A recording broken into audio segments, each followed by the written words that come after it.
First up, Leon, or The Professional, or Leon the Professional, depending on which version you're watching.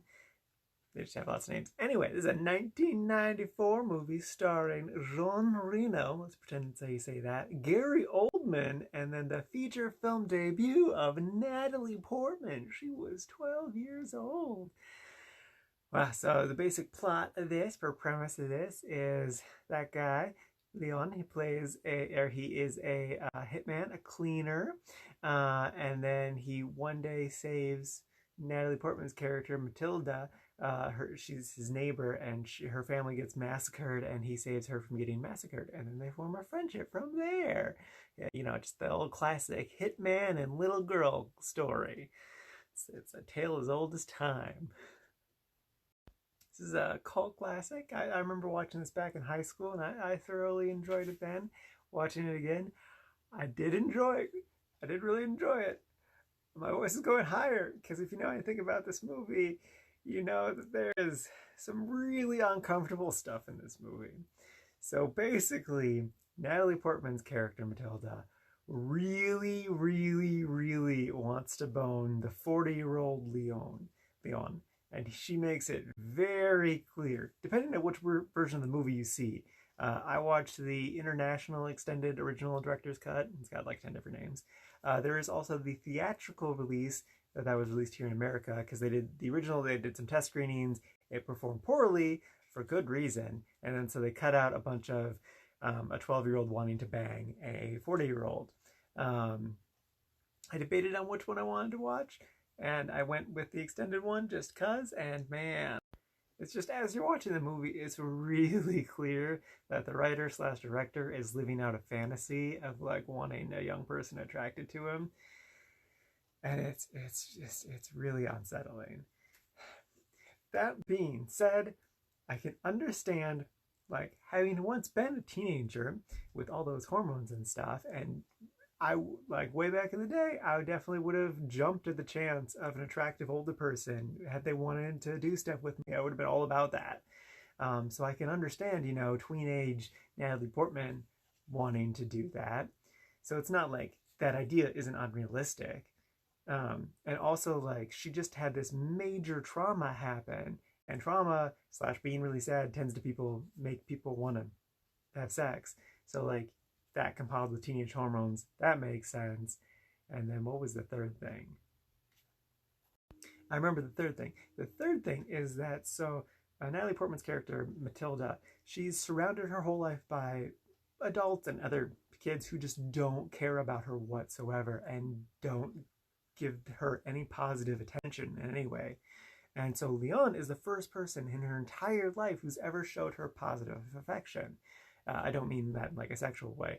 He's just like a legit good dude. There's a really funny bit with a pig, and it's great, and it's adorable. But like, she doesn't know how to process someone being actually nice, and so she's seen her parents having sex.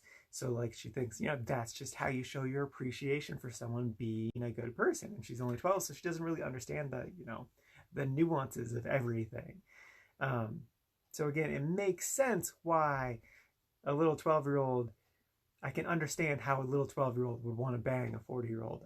I obviously don't condone it, and glad that it didn't actually happen, but it's not an insane thought that a little 12-year-old would want to bone someone that's older, is what I'm getting at. I've spent so much time on this point, but it's the big thing that everyone talks about when it comes to this movie, so I understand why I'm spending so much time on it. But yeah, so I did rank it really high because I think I would have enjoyed the regular theatrical release more, because I did really love everything that wasn't Natalie Portman trying to bone a 40-year-old.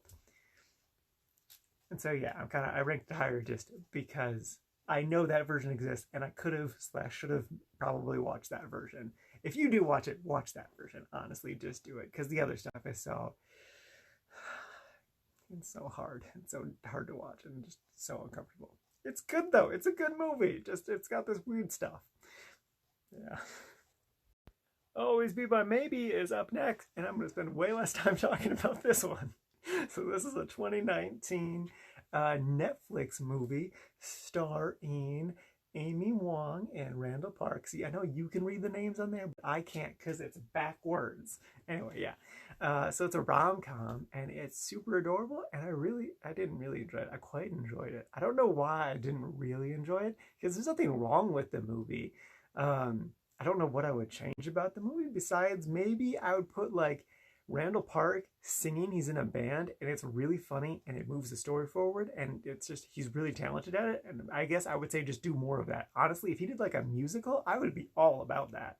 But yeah, it's super cute. Their chemistry is great. I loved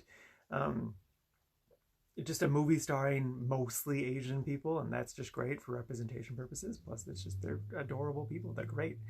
It was so enjoyable. I said Amy Wong. I meant Ali Wong. I don't want to go back and record all that, so I'm just doing a little correction here. I put it in quite a joy. That's all I'm going to say about this. It's good. It's good. It's solid. If you want a rom-com, watch this. It's solid. And lastly, Vox Lux.